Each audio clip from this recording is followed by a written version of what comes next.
Hi there, it's Lety, and you're listening to Lety's English Podcast, your cozy space to learn English, discover new ideas, and find a little extra courage for your journey, whether you're joining from Seoul, Tokyo, Taipei, Mumbai, Hanoi, or anywhere in the world.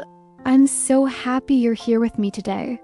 So get comfortable, maybe pour yourself a nice cup of tea or coffee, and let's chat, just you and me.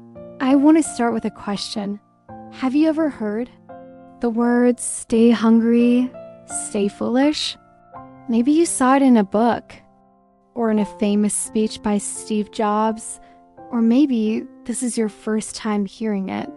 No matter what, I promise you, by the end of this episode, these words will mean something special to you, and maybe, just maybe, you'll see your English learning in your life in a new way.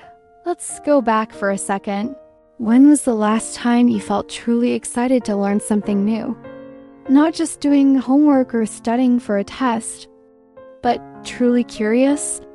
And when was the last time you let yourself try something, even if it felt a little, foolish? I know it's not easy, especially as adults, to let ourselves be beginners again. But honestly, that's where the magic happens. When we step into the unknown with hungry hearts and just enough foolishness to try, even when we might stumble. Let me tell you a little secret about myself.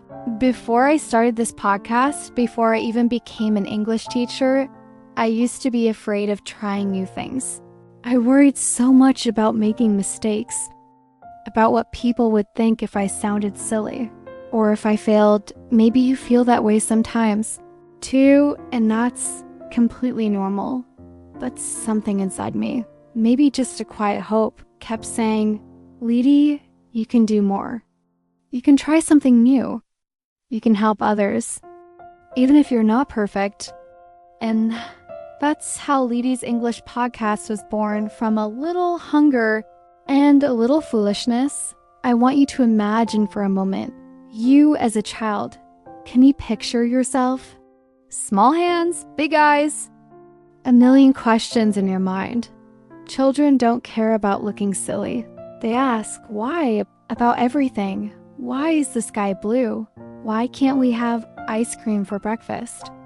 Why do we have to wear shoes? They try, they fall, they get up, and try again. But somewhere along the way, we get older. We start to think, I can't make mistakes. I need to look smart. I need to be perfect. But let me tell you, real learning, real life, doesn't happen when you're perfect. It happens when you're brave enough to try. I remember one of my students. Her name was Nin. She joined my class in her 40s. Always sitting at the back, barely saying a word in English. On the first day, she whispered to me, Teacher, I'm too old for this. My English is terrible. But you know what? She showed up every class, every week, and together. We made a tiny goal, just say one English sentence to a stranger each week. At first, her voice shook. She forgot words. Mixed up he and she, but she laughed about it. She came back with stories. One lady helped me find tomatoes, even though I called them potatoes. We all laughed and cheered for her, and over time, Nin found her courage, not because she was perfect, but because she was hungry to learn and foolish enough to try. That's the kind of energy I want for you, not just for English, but for life. So what does stay hungry really mean? It means being curious, looking for new things to learn. Even when you feel comfortable, if you always study English with grammar books and it feels boring, maybe try a song. Try watching a movie in English. Try following a recipe and cooking something new. Ask questions. Why do we say break a leg when we want someone to have good luck? Why is red pronounced differently and I read a book yesterday? And I will read a book tomorrow? It's okay to be curious. That's how you find joy in learning. And what about stay foolish? It's about being brave enough to try. Even if you might mess up, to speak up. Even if your accent is strong, to write. Even if you're not sure about the grammar, to join a conversation. Even if your heart is pounding, remember, everyone who speaks English fluently started. As a beginner, nobody was born knowing everything. And you know what? Most people are kind if you try. If you ask, if you laugh at yourself a little, people will cheer you on. Here's a quick exercise. Next time you're in a place where people speak English, online or offline, say one sentence out loud. It could be anything. I love your shirt. Can you help me find the bus stop? I'm learning English. Can you practice with me?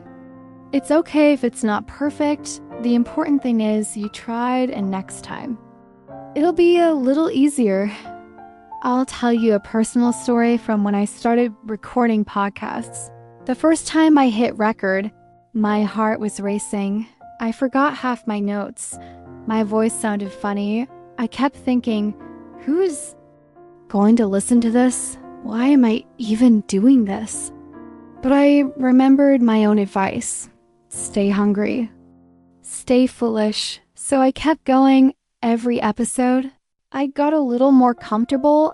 I learned new tricks, tried new topics, sometimes made silly mistakes and had to laugh at myself. And every time one of you leaves a comment or shares a story about how this podcast helps you, I feel so grateful that I listened to that little voice inside me. Let's think about you again. Do you ever worry about your accent? Do you sometimes freeze, thinking you'll make a mistake? Let me ask, if someone tried to speak your language and made mistakes, would you laugh at them or help them? Most people respect courage. Your accent is a story of where you come from and how hard you've worked to learn, so wear it with pride. Let's try a mini imagination game. Picture yourself 5 years from now. You walk into a cafe and someone there is learning English. They look up to you. Maybe even ask for your help. What will you tell them? Will you say, I was perfect from the start? Or will you say, I made mistakes. I asked questions. I laughed at myself. And I never stopped learning? The journey is what makes you strong, not just the result. I know some days English feels like climbing a mountain in the rain. Every step is heavy. Every word is slippery. And you just want to go back to your cozy bed, but I promise every step counts. Every mistake is proof that you're moving forward. And sometimes the view from the top is even more beautiful because you worked so hard to get there. Let me tell you about Sora. One of my listeners from Korea, she always dreamed of traveling, but her English made her nervous. One day, she joined an English book club at a local cafe. She could barely follow the conversation at first, but she kept coming back soon. She made a friend there, and together they planned a trip to London. Sora found herself buying tickets, ordering food, asking for help, all in English, not because she was perfect, but because she was hungry to learn, and just a little bit foolish to try, and that's what opened up a whole new world for her. So how do you keep your hunger alive? Especially on tough days, find what excites you. If you love music, learn English with your favorite songs. If you love movies, try watching them in English, even with subtitles at first. If you love to cook, try English recipes. Turn your interests into English adventures. And how do you stay foolish? Celebrate your small wins. Share your funny mistakes. You might be surprised how many people have the same struggles. Surround yourself with people who encourage you, not just correct you. If you mess up, laugh. The best stories always start with a little oops. Let me share another story. Once, I learned a new slang phrase from an old movie and tried to use it with a native English speaker.